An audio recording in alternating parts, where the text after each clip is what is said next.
soit vous prenez ça, soit on va vous prendre, on va vous mettre en prison. Parce que vous, tout ce que vous connaissez comme moyen de menace et de pression, c'est la prison. C'est la prison. On doit être heureux pour tout ce que vous faites, même quand vous faites le mal. Et puis vous votez des lois, mais vous êtes culotté. Hein? C'est-à-dire que toi, tu votes une loi. Tu peux prendre mon frère ou mon enfant, tu vas le mettre en prison. Et moi, tu vas venir dire, ah, pourquoi tu as mis mon enfant en prison? C'est moi qui vais aller en prison. Mais ça ne va pas dans votre tête. Mais vous avez l'impression que, rébellion, vous êtes au pouvoir. Mais vous continuez à vous comporter encore comme des rebelles.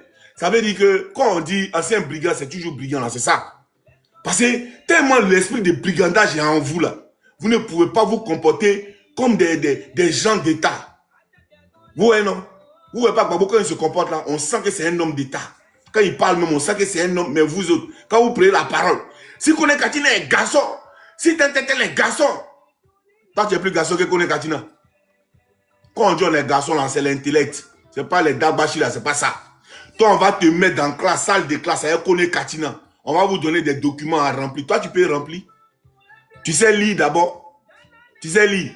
Tu vas venir menacer. Kone Katina, c'est ton camarade. Tu vas venir le menacer. Si Kone Katina est garçon, si elle est garçon, toi-même tu es pas là. Toi, tu es garçon. Toi, tu es garçon. Non, pays là. Allah. Je dis, si vous êtes malin, cherchez où vous allez aller. Parce que votre patron qui vous fait rêver là, c'est déjà fini pour lui. Allez-y interroger vos marabouts. Ils vont vous dire, c'est déjà fini pour lui. C'est une question de jour, c'est tout. C'est déjà fini pour lui. Parce que ceux qui le cherchent même pour le briser là, il y en a trop. Et tout ce qui est déjà mis en place pour le pas là, vous ne savez même pas. Mais quand vous savez que quand il va faire jour et puis vous allez voir, c'est là que vous allez vous asseoir. Toi qui disais que si Kone Katina est un garçon là, je suis sûr que toi là, c'est en bas de ton lit, tu vas te cacher. Quand tu vas entendre les calages crépiter, papa, je suis sûr que toi là, même si on t'appelle pour dire il faut venir sur le plateau télé, tu as refusé. Aujourd'hui là, tu es content, parce que les gars de Ouattara sont autour de toi, tu te protèges. Toi, tu es venu menacer.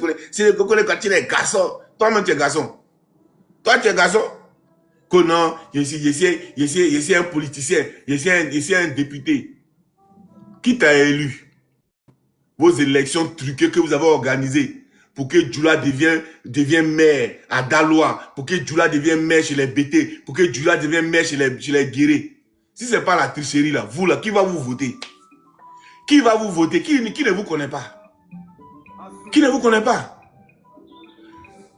Le Nansigi que les Arabes vous ont fait boire pour vous faire croire que vous devez vous attaquer à vos frères noirs. Parce que où vous êtes là, vous êtes tellement arabisés, vous tous les Djoula de Côte d'Ivoire là, vous êtes tellement arabitisés que vous êtes là. Vous êtes prêts à jammer tous les Ivoiriens. Voilà, pour que vous restez entre vous. Vous voulez une Côte d'Ivoire djoulatisée. C'est-à-dire que Djoula. Pour que vous puissiez faire mieux votre comment on appelle ça là déjà là, j'ai oublié le nom même déjà. Vous pouvez faire mieux votre charia entre vous. C'est les signes que vous êtes en train de nous montrer. Voilà votre frère, il est monté ici la dernière fois. Quand il est en train de parler là, je l'écoutais. Je dis, ah, quand il parle à mes frères, ils ne veulent pas m'écouter là. Voilà ce qu'il est en train de dire. Il disait quoi ici? Que DJ Oula, tu ne vois pas que quand nous-mêmes on met que des Djoula dans la gendarmerie et dans la police, ça ne vous fait pas peur. Je dis, ah, déjà Dieu qui me parle là, il ne me trompe pas. Parce que ce que vous êtes en train de planifier là, Dieu m'a déjà montré ça. Et c'est pour ça, Dieu me motive. Parce que voici, c'est pas que vous êtes en train de nous, on va couper la tête. Voilà. Maintenant, ceci dit là, je vais m'adresser à tous nos frères militaires qui sont dans l'armée maudite de Ouattara. Moi, je vais m'adresser à vous. Hein. Aujourd'hui où on est assis là, vous avez un choix à faire. Il n'y a pas deux. Vous avez un seul choix à faire. Soit vous faites le choix de vos familles, de vos parents, de vos amis, des Ivoiriens. On dit pas, c'est pas le choix de Gbagbo. Hein. Ça n'a rien à voir avec politique. C'est une question de, ça dit que c'est une question de suivi. Où vous êtes là, vous devez vous mettre du côté du peuple. Et le peuple actuellement là est avec vous. Vous devez vous mettre du côté du peuple. Est-ce que vous comprenez? C'est le choix que vous devez faire. Et c'est ce bon choix là. Si tu es militaire, tu es policier, tu es gendarme, tu es eaux et forêt, tu es en Côte d'Ivoire. Il faut savoir que la guerre que les RDA ont déclarée à la Côte d'Ivoire depuis 2002, 19 septembre 2002 à aujourd'hui là, cette guerre n'est pas encore terminée. Elle n'est pas terminée. Maintenant, si tu es un homme, tu es une femme, tu as un cœur, tu sais que le mal qu'ils ont fait là, tu te rappelles de ça, frère. Aujourd'hui, là, il faut savoir que tu as un seul choix à faire. Et ton choix, c'est le choix du peuple de Côte d'Ivoire. C'est le choix. Maintenant, si tu ne fais pas ce choix-là, frère, je te promets que nous, là, on va t'envoyer devant. On va t'envoyer devant. C'est toi qui vois. Soit tu rejoins la République, soit tu collabores avec les criminels. Et nous, on va te traiter comme un criminel. C'est ça qui est la vraie vérité. Vous avez la possibilité de rentrer dans l'histoire de la Côte d'Ivoire par la grande porte. On a vu des femmes dans cette Côte d'Ivoire-là délivrer la Côte d'Ivoire juste les mains nues face aux colons qui étaient meurtriers, sanguinaires. Mais vous qui êtes militaires, qui avez prêté serment et qui avez dit que si la Côte d'Ivoire est attaquée par les ennemis de l'intérieur ou de l'extérieur, vous allez vous battre pour délivrer et protéger la Côte d'Ivoire. Aujourd'hui, là, sous vos yeux, des innocents sont mis en prison. Est-ce ça la justice? Ça prouve que ce gouvernement est un gouvernement de rebelles, de criminels, de meurtriers. Un criminel ne changera jamais. Tu as beau l'habiller en habit de prêtre, en habit de moine, c'est pas ça qui va faire, qui va changer. C'est ce que Ouattara est en train de nous démontrer encore et encore. Depuis 2002, si je veux me mettre ici à citer tous les gens que Ouattara, tous les innocents que Ouattara a emprisonnés, on ne va pas quitter ici ce soir. Je peux citer Gala Kolebi, je peux citer ici Biko Mauritanie, je peux citer ici Dosso Charles Rodel, je peux citer ici le colonel Bawa. La liste est longue, on ne peut pas tout citer. Que des innocents qui n'ont rien fait. Mais ils ont le tort d'être intelligents. Du fait qu'ils soient intelligents, du fait qu'ils aiment la Côte d'Ivoire, c'est leur seul crime, parce qu'ils aiment la Côte d'Ivoire. Parce qu'ils ont le tort d'aimer la Côte d'Ivoire. Et aujourd'hui, ils sont en train de couvrir. Voilà le colonel Barouin, qu'ils ont pris injustement, ils ont mis en prison. Il a fait sa peine de prison. Il est sorti de prison, après avoir purgé sa peine. Et comme Téné Brahima, c'est le plus grand sanguinaire de toute l'Afrique de l'Ouest. Téné Brahima, il a ordonné qu'ils aillent capturer le colonel Barouin pour le remettre en prison malgré qu'il avait fini son... Est-ce que Téné Brahima, il est juge? Il n'est pas juge. Si un individu, militaire soit-il, a purgé sa peine, c'est à la justice. S'il y a d'autres faits qui lui sont reprochés, c'est à la justice de le juger. Mais au nom de quoi Téné Brahima ordonne qu'on le remet en prison. Et le monsieur, il a... Ça prouve bien que vous êtes des criminels et vous n'allez jamais changer. Vous croyez que vous êtes trop fort, vous êtes invincible. Mais moi, comment je vous regarde, ça fait rire. Vous croyez que vous êtes invincible. Des petits VDP, des enfants de moins de 18 ans, ils sont rentrés au nord. Ils ont mis tous vos gendarmes là, ils ont mis au respect. Nous, on a dit aux enfants là, laissez-les. Parce que ce n'est pas ceux-là l'objectif. Ceux-là, c'est juste des fonctionnaires. Et vous n'avez pas affaire à eux. On a affaire à Kone Zakaria. On a affaire à Shérif Ousmane. On a affaire à Los Démon. Voilà les vrais criminels. Sinon, les pauvres gendarmes là, ce sont nos frères. On n'a pas affaire à eux. Voilà. Vous comprenez? Mais c'était une petite démonstration pour vous montrer que vous là, vous n'êtes rien. Vous croyez que vous êtes quelqu'un dans le pays là, mais arrêtez, vous n'êtes rien. Quand on vous dit le feu arrive vers vous, vous croyez que c'est amusement. Le feu arrive. Le feu arrive. Le feu arrive. Vous allez passer votre temps à emprisonner les innocents. Si toi tu es militaire, tu n'es pas militaire pour servir les intérêts d'un individu. Je veux juste que ce soir, quand tu vas dormir, là, il faut écouter mes paroles. Ça n'a qu'à rentrer dans ton oreille. Il faut penser à ta femme. Il faut penser à tes enfants. Est-ce que tu as prêté serment pour mourir pour Ouattara ou tu as prêté serment pour servir la Côte d'Ivoire? Tu veux mourir pour Ouattara? Pour laisser ta femme? Pour laisser tes enfants? Si tu laisses ta femme, il y a un autre qui va la mougou. Hein? On va oublier ton nom même. Mais il y a un autre qui va la mougou. Est-ce que tu as compris? Tu es militaire, tu es policier. Il faut que ça rentre dans ton oreille. Et la Côte d'Ivoire de demain, c'est une Côte d'Ivoire de prospérité. C'est ça qui fait peur à nos ennemis. Voilà pourquoi ils veulent vendre la Côte d'Ivoire. Parce que l'Europe qui est là, il n'y a plus rien en Europe. Il n'y a plus rien. Ils n'ont pas de richesses, ils n'ont pas de pétrole, ils n'ont pas de gaz. Or, dans ce pays-là, Europe là, s'il n'y a pas de gaz, ils ne peuvent pas se chauffer. S'il n'y a pas d'uranium, ils ne peuvent pas faire courant pour se chauffer. Ils ont besoin des richesses de la Côte d'Ivoire et de tous les pays africains. Et c'est pour ça qu'ils fortifient Ouattara. Pour piller nos richesses. Pour nous maintenir toujours dans la pauvreté. Chaque année, depuis plus de 100 ans, quand ils font le classement dans leur livre des pays les plus riches du monde, dans les revues, quand ils font le classement des pays les plus riches du monde, le Burkina, le Mali et le Niger sont toujours en dernière position. Niger est déclaré le pays le plus pauvre du monde. Mais aujourd'hui, allez-y voir l'économie du Niger. Ils parlent maintenant en milliards, milliers de milliards de dollars, pas CFA, en dollars. Vous comprenez? Le Niger est compté aujourd'hui parmi les pays aujourd'hui les plus riches du monde aujourd'hui, selon les estimations qu'eux-mêmes ont fait. Eux qui faisaient les estimations pour dire que le Niger était le plus pauvre. Maintenant, aujourd'hui que le Niger est géré par les Nigériens, on trouve que maintenant le Nigeria fait partie des 10 pays les plus riches au monde. Ah bon? Ah, donc comme c'est géré par les Nigériens, ah, c'est là maintenant ils sont devenus, soudainement ils sont devenus parmi les pays les 10 pays les plus riches du monde. Pourtant, pendant plus de 200 ans, 100 ans là, c'était les pays les plus pauvres. Au Niger, pays misérable. Pendant qu'ils disaient que le Niger était misérable, c'est au Niger qu'ils partaient puiser l'uranium pour alimenter les centrales nucléaires. Et tellement ils savent que maintenant ils n'ont plus la matière de façon gratuite. Actuellement, ils sont en train de faire tomber ici les sites nucléaires qui ne voulaient pas détruire à l'époque. Maintenant, ils sont en train de les détruire. Parce qu'ils n'ont pas l'argent pour entretenir ces sites-là. Vous comprenez? Et si demain, la Côte d'Ivoire, on a un bon gouvernement qui jouit, comment on appelle, des richesses de Côte d'Ivoire, mais ce n'est pas normal que vous, des pères de famille, on vous laisse dans des histoires de salaire à 200 000 francs, à 300 000 francs. Regardez, grâce à notre lutte que nous, on met sur les réseaux là. Aujourd'hui, ils vous ont arrosé un peu, ils vous ont donné les 200 000 pour vous blaguer. Mais ne croyez pas que le combat est terminé. Ça ne fait que commencer. Voilà. Tout ce qu'on demande de Ouattara, il n'a qu'à partir de notre pays. Si tu es militaire, c'est maintenant que tu vas prendre ta décision. Mais moi, je te dis clair, si tu ne prends pas la bonne décision, on va te dire. Parce que nous on est patient, hein? Tu peux monter dans le char, tu as fini de bombarder. On t'attend, tu as bombardé, tu as combien? Peut-être tu as 10 coups, tu as bombardé, boum, boum. On attend, dès que les 10 coups sont finis net là, on va venir ouvrir porte de char là, on va te sortir dedans. Et puis petit, on te fait ça devant tes parents. Tu vas pas croire. C'est là que tu as regretté, mais c'est là déjà trop tard. Donc ce soir, quand tu vas aller dormir là, il faut sciencer. Il faut prendre ta décision. Prenez vos décisions.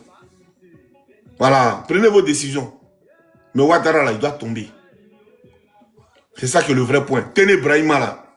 Si tu disais que tu es à côté de lui, si tu peux le taguer, tout ce que tu peux faire là, il faut faire. Il ne faut pas hésiter. Si tu fais ça là, tu vas rentrer dans l'histoire, tu seras 1 euro. L'État là, le prochain gouvernement qui va venir, va te dédommager des milliards. C'est même pas 1 million, c'est 1 milliard qui sera dédommagé. Où on est assis, on n'a plus oreille. Le général de Gaulle, quand la France était au plus bas de son histoire, quand la France était anéantie par les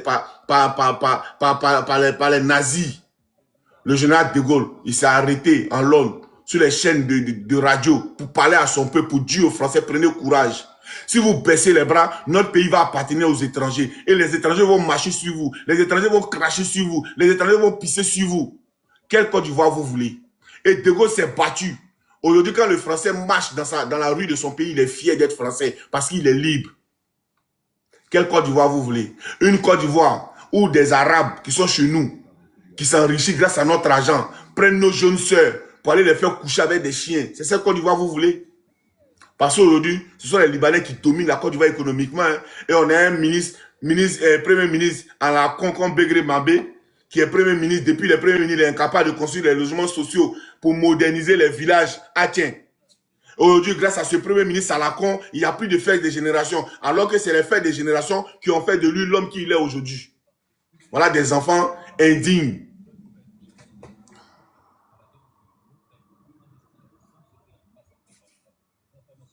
Vous comprenez? Quel Côte d'Ivoire vous voulez? Si tu es militaire, il faut sciencer. Tu veux que demain, toi, militaire, quand tu seras vieux, tes enfants soient dans la pauvreté, si pauvres qu'ils aillent travailler chez les Libanais. Pour que les Libanais vont faire des patous sur, vont les mougou tes enfants. Et puis quand ils vont finir de les mougou, ils vont prendre maintenant les chiens. Les chiens maintenant vont venir mougou avec tes enfants. C'est ce que tu veux? Sinon on se bat là, c'est pour ne pas que ça arrive dans nos pays là. C'est pour ça qu'on se bat. Voilà. On veut que n'importe qui vienne dans nos pays là, sache qu'en Côte d'Ivoire, il y a des lois. Et il n'a pas intérêt à enfreindre une seule loi. Je dis bien une seule. Mais aujourd'hui, quelle loi qui est respectée en Côte d'Ivoire? Il n'y a plus de loi qui est respectée. Et toi qui es militaire, qui es policier, qui es gendarme, qui m'écoute là, tu peux le voir par toi-même. Il y a quelle loi qui est respectée? Il y a quelle loi? Est-ce en Côte d'Ivoire, il n'y a que des djoulas? Il n'y a que Djoula en Côte d'Ivoire pour que concours de police, les admis soient que des Djoula. Depuis que Djoula même est allé à l'école. Depuis que Djoula est allé à l'école. Pour que Djoula soit admis sur la liste comment on appelle, des admis au concours de police. C'est le grand remplacement qui est en train de se faire. Le grand remplacement qui est en train de se faire. Maintenant, dans ce grand remplacement-là, toi, policier aujourd'hui du militaire qui est chaud, qui est en train de relever hein, les bas de ta chemise machelon, qui est prêt en deux coups derrière les Ivoiriens. Je vais les dire, les pro-Gbagbo là. Tu penses que c'est une question de pro-Gbagbo? C'est une question de Côte d'Ivoire. Gbagbo, il a déjà réussi sa vie. Gbagbo, il a déjà réussi sa vie. Lui, au moins, il a été président de la République. Lui, il n'a plus rien à perdre. Mais si Gbagbo se bat encore là, c'est à cause de nous autres. C'est à cause de nos enfants.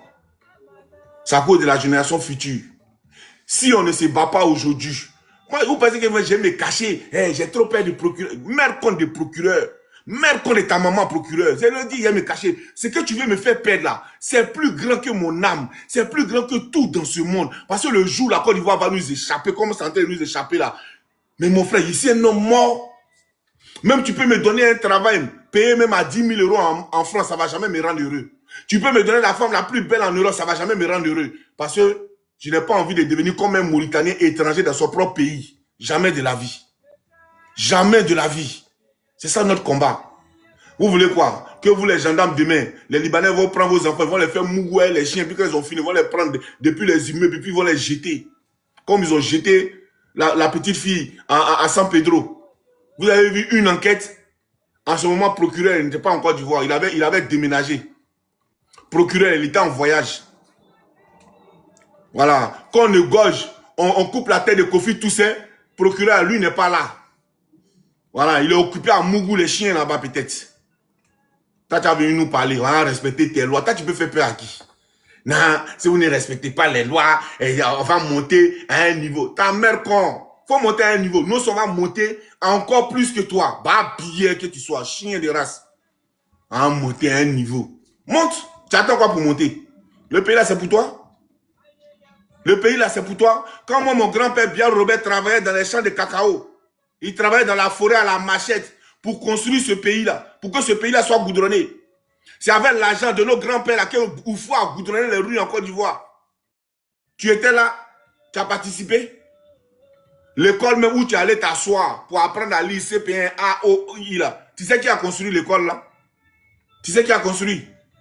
Les professeurs qui t'ont enseigné pour que toi tu deviens procureur aujourd'hui là. Tu sais qui payait les salaires? Tu sais qui les a mis au monde? Ceux qui t'ont appris à écrire là. Tu connais leur nom? Hein? Tu connais leur nom? Tu sais qui les a mis au monde? La nourriture que ces gens-là mangeaient. Et puis qui leur donnait la force de venir toi t'enseigner, toi un imbécile, pour que toi tu deviens procureur aujourd'hui là. Tu sais qui cultivait cette nourriture là? C'était nos parents. À la sueur de leur front pour bâtir ce pays. Pour que toi aussi un idiot pour aujourd'hui, tu vas t'asseoir gaillardement devant nous avec une montre de 500 000 € pour venir nous narguer. Pour venir maintenant te croire supérieur à nous. Toi, tu es allé à l'école Keki. Tu es allé à l'école Keki. Tu es allé à l'école Keki. Enfant de malédiction. Quoi ici, procureur. Bâtard. Toi, tu penses que il n'y a pas eu de procureur avant toi? Il n'y a pas eu de procureur avant toi. Nous, on a connu des procureurs. Des gens honorables. Des gens dignes. Des gens qui n'avaient pas froid aux yeux. Des gens qui étaient impatients. Ils étaient là pour faire respecter le droit. Tu as entendu parler de Francis Vaudier? Va te renseigner sur l'histoire de Francis Vaudier. Voici un homme à qui Ouattara a proposé des milliards et des milliards. Et il a refusé de partiser avec le diable. Et ça lui a coûté la vie. Ouattara a violé, assassiné Francis Vaudier. Le monsieur est parti avec dignité. Ce n'était pas un corrompu. Il n'était pas comme toi, un lâche, un porteur, un lécheur de bottes. Tu as fini de laper cuit de Ouattara. Si tu es rassasié, il ne faut pas venir nous distraire. Tu vas mettre des innocents en prison. Et puis toi, tu as venu nous donner le moral. Tu as trop de travail à faire. Va travailler pour arrêter les criminels qu'on a confié tout cela. Nous, on attend. On est assis sur notre tableau au village. Et puis, on attend les enquêtes. On attend que tu viennes nous annoncer que les gens qu'on a confié tout ça, tu les as arrêtés. Fais ce travail-là d'abord. Quand tu vas finir, là, tu vas aller faire les enquêtes Pour savoir, parce que ton patron Ouattara même qui t'a envoyé, il a dit qu'il allait faire la lumière sur la rébellion. 14 ans, 15 ans après, on est toujours assis sur nos tabourets. On attend ces fameuses enquêtes-là. Va élucider qui a créé la rébellion en Côte d'Ivoire, qui a créé la mort de millions d'Ivoiriens. Va mettre ça à la lumière d'abord. Va arrêter tous les criminels rebelles, là. Va les arrêter. Parce que ces gens-là, ils ont inventé des femmes. Hein. Les vidéos sont là. Ils ont inventé des femmes, ils ont égorgé des juges, des avocats, des gens plus instruits que toi. Quel est ton niveau d'études? Quel est toi ton niveau d'études pour que toi tu sois nommé procureur? Quel est ton niveau d'études? Viens nous dire ça ici. Nous on connaît des gens qui ont le doctorat, des docteurs qui ont écrit des thèses. Les thèses, mais tu ne peux même pas lire. Toi procureur, tu ne peux pas lire. Et puis même si tu lis, tu ne peux pas comprendre. Parce que c'est d'un autre niveau. C'est d'un autre level. La preuve en est, le petit des grands, là, lui il te fait peur. Toi, tu peux parler devant le professeur Akeumbo. Akeumbo, tu peux parler avec lui. Akeumbo, là, lui qui était premier ministre de Babo, là, il était président de, comment on appelle, d'université. Tu peux parler avec lui. Akeumbo. Même avec sa main gauche, il va te rédiger des bouquins pour t'enseigner, enseigner ta famille, enseigner tout. Et puis, si lui vous enseigne, là, vous tous, vous aurez le doctorat. Parce que c'est un professeur émérite. Il est très talentueux, il est très compétent. Tu comprends? Toi et lui, on vous met dans la salle de classe. Merci, Loki. Toi et lui, on vous met dans la salle de classe.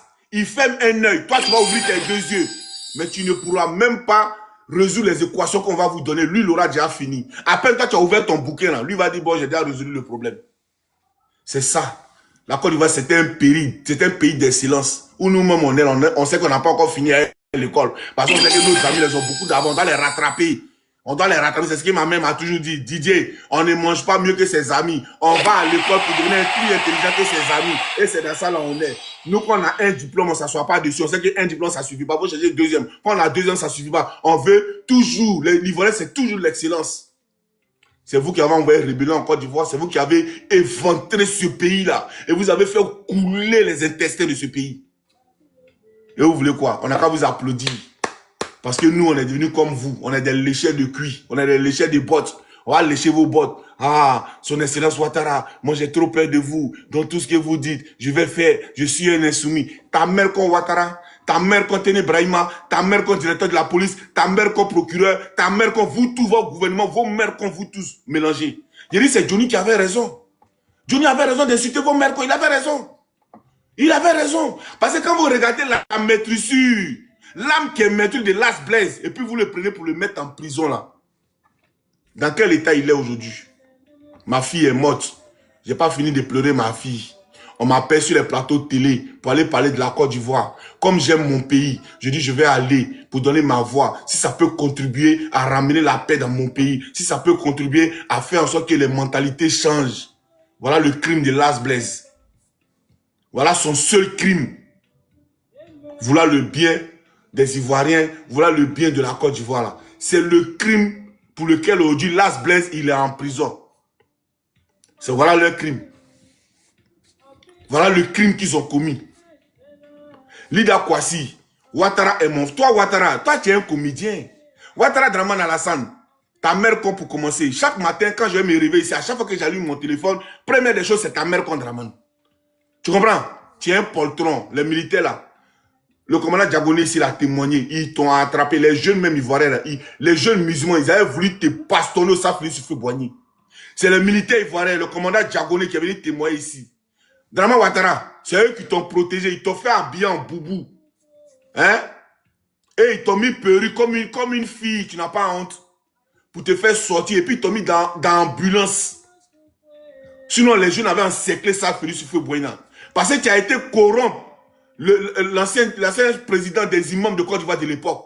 Et lui, il a pris le micro, la vidéo encore disponible sur YouTube. Il a pris le micro en plein public pour dire que Ouattara Draman Alassane est venu corrompre la communauté musulmane de Côte d'Ivoire à hauteur de plus de 60 millions. Pour que la communauté musulmane puisse adhérer à sa cause. Mais que nous, la communauté musulmane, nous n'avons jamais eu de problème avec nos frères chrétiens. Nous n'aurons jamais de problème avec nos frères chrétiens. Donc nous rejetons, au nom des intérêts d'un individu, nous rejetons sa proposition. Ça t'a fait mal. Quand les jeunes ont entendu ça, les jeunes musulmans même ont entendu ça là, ils ont encerclé le SAD. Ils disent, ils allaient voir par quelle porte toi tu allais sortir. Ils voulaient brûler ta voiture. Tu comprends? Et ce sont les militaires ivoiriens. Ils sont montés ici sur mon live ici là. Le commandant Diagoné, je suis au gardez-vous, autorité. Il est monté ici. Et il a dit comment toi, Dramane Ouattara, avait habillé les autres. Ils t'ont protégé. Ils t'ont fait mettre dans l'ambulance pour te faire sortir du stade.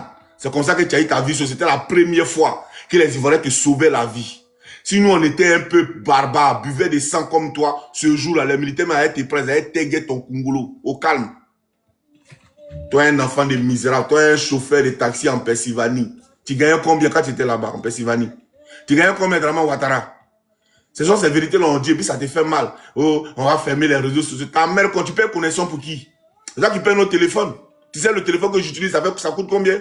1 million de francs CFA, le téléphone que j'utilise. C'est toi qui as donné ça? Ou bien c'est ta maman qui est venue me donner connexion? Tu étais chauffeur de taxi en Pennsylvanie. Dramane Alassane. Tu gagnais 1 milliard par jour là-bas? Toi, un enfant de pauvre. Tu arrives dans un pays qui t'a donné à manger, à boire, où le peuple est généreux. Au lieu de faire des choses bien, au lieu de pratiquer la justice, tu pratiques l'injustice. Tu as fait 15 ans. Quand tu étais Premier ministre, quel Ivoirien qui est sorti dans la rue pour te déranger? On t'a laissé gouverner pour voir ce que tu étais capable de faire. Le pays était au niveau 90. Toi, tu es venu ramener le pays au niveau 2. Parce que tu as vendu toutes les sociétés d'État. Et tu as pillé les caisses de l'État. Et les mêmes sociétés que tu as vendues là, tu es devenu toi-même actionnaire dans ces mêmes sociétés. Tu crois qu'en faisant ça, tu es plus intelligent que nous? C'est parce qu'à l'époque là, nous autres, on était petits. Et nos parents là, eux étaient trop occupés à travailler pour faire vivre le pays. C'est pour ça, ça a marché. Mais où nous on est là, on est déjà, nous sommes devenus aussi entrepreneurs, on connaît tout dans l'entrepreneuriat. Tu ne peux pas blaguer quelqu'un maintenant.